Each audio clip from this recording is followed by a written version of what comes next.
Hi there. Today we're going to talk about processing.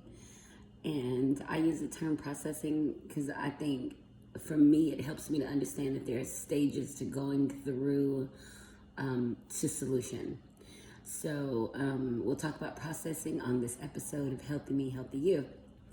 A lot of times people will refer to processing as praying or mostly praying. You're praying about it. You're thinking about it. You're worrying about it. That's it. So more likely it's worrying, where you have these thoughts kind of twisting over and over in your head and you're worrying about them.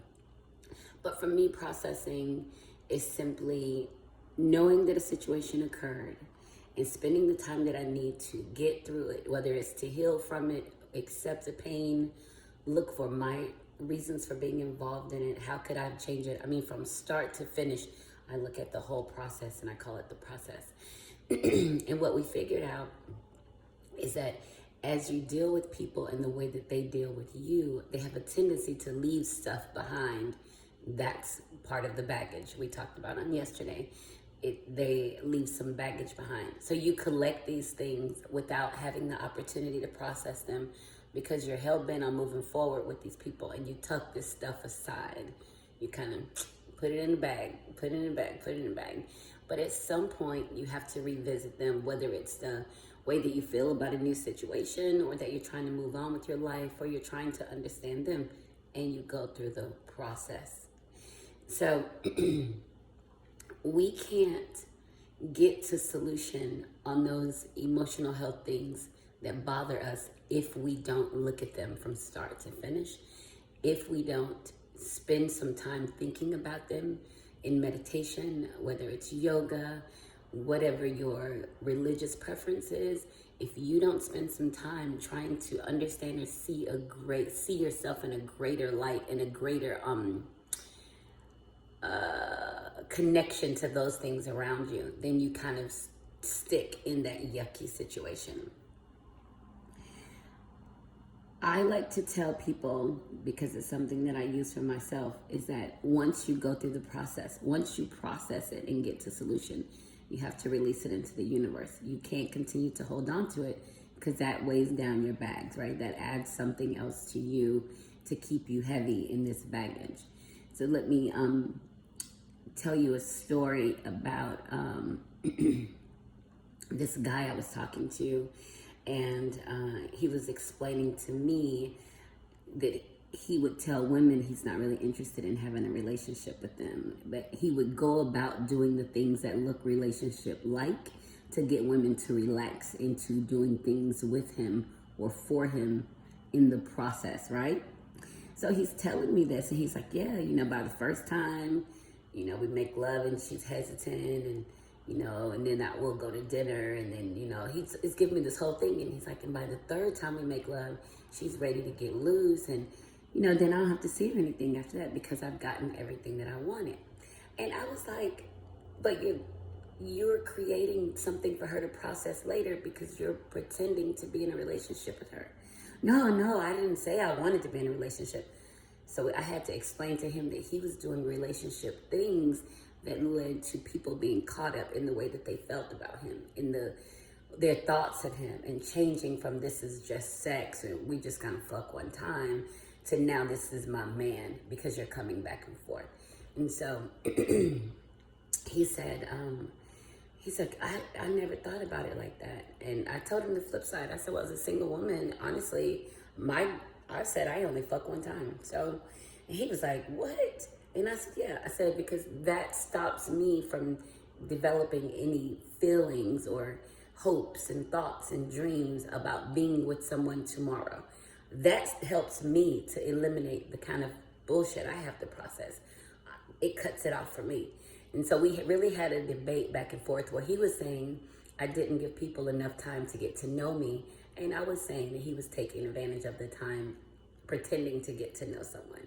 So even when you look at it in a relationship-wise, from men and women dealing with each other, or girlfriends or guy friends, and somebody's getting caught up with something and you find yourself in the mix of it, you may not have anything else to do with it after, but it still lingers in your mind that you need to go through and resolve it so you can move on to something else.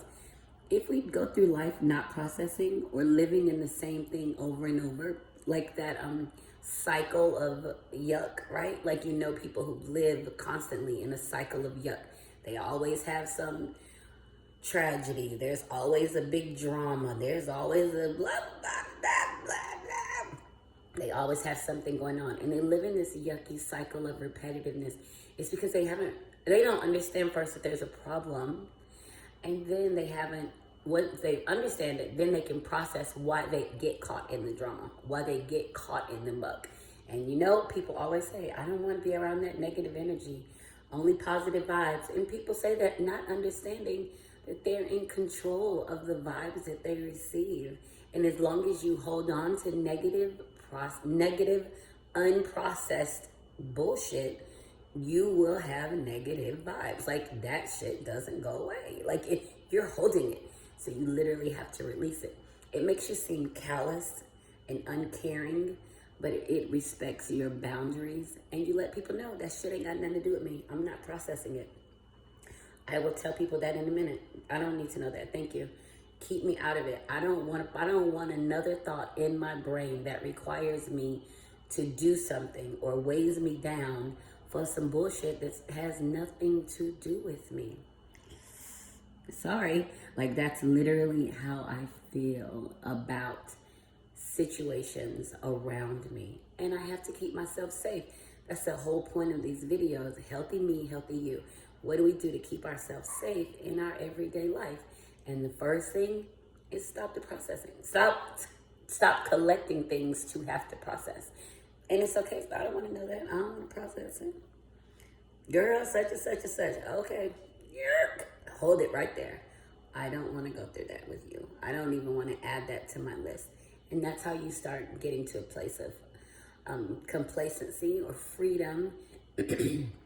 Your load gets lighter, and you can take bigger steps, grander steps. And you can only choose things that you want to process the goodness of. That's what you want. You process anything good that you want, and you can select that stuff. But when the noise is so loud, and the bullshit is so loud, and the blah, blah, blah, and this person did this, and this person did that, and this person did this, and da, da, da, da, da. Nuh-uh. You don't even want it. You shut that shit down. But there are a lot of people who love to be in the muck, the gossipy muck, to go in and pull it out. Even those people. Oh, no. I talked to a kind older lady. I say that she's only a couple years older than me. I always forget how old I am. But I talked to her the other night. We were at the laundromat together, and she was telling me about her son. Her son is 38, and she was like, oh my God, he just got all this stuff happening, and da-da-da-da-da, and I was like, well, you know, he's 38. It can't be so bad. He's grown as fuck, right? Like, he ain't 18. So she went on to tell me that he's got 2 women pregnant at the same time who had their babies on the same day. So she told me, and I just died laughing. And I was like, well, how many kids does he have? And she said, these are his first 2. And I said, well, good for him. Good for him for having 2 babies at the same time. Good for him. He knew what he was doing. Like, why are you questioning what he was doing? He's a grown-ass man. So she was like, well, these women, I keep asking him which one is girlfriend, and he said neither one. And then I said, well, it's neither one. Like, and she was like, are you kidding? I'm like, no. If he says neither one is his girlfriend, fuck it. They not his girlfriend. He got 2 kids. He taking care of them. Fuck it. And she was like, I never thought about that. I'm like, yeah, why are you trying to make it something else? Why are you rolling around in somebody else's muck? A son who's 38, never had any kids, now he has 2. Good for him. He spent his whole life working, getting ready to have a family, however he chose to have it. So I'm just sharing this. Processing is a big deal for me. It requires a lot of energy for me. And I just wanted to put some information out there to help you, to kind of aid you in releasing a lot of this worry and wonder and bullshit and heavy weight into the universe. And the way that you do that, you choose one thing and you go through the process of what it is, your role in it. Fuck somebody else. Your role in it. What's your role in it, and do you want to be in it? And once you realize you don't want to be in it, or you're free of it, or you're tired of it, and you release it, let that shit go. So this is Joycelyn Wells with Healthy Me, Healthy You. Today we talked about processing. See you tomorrow. Bye.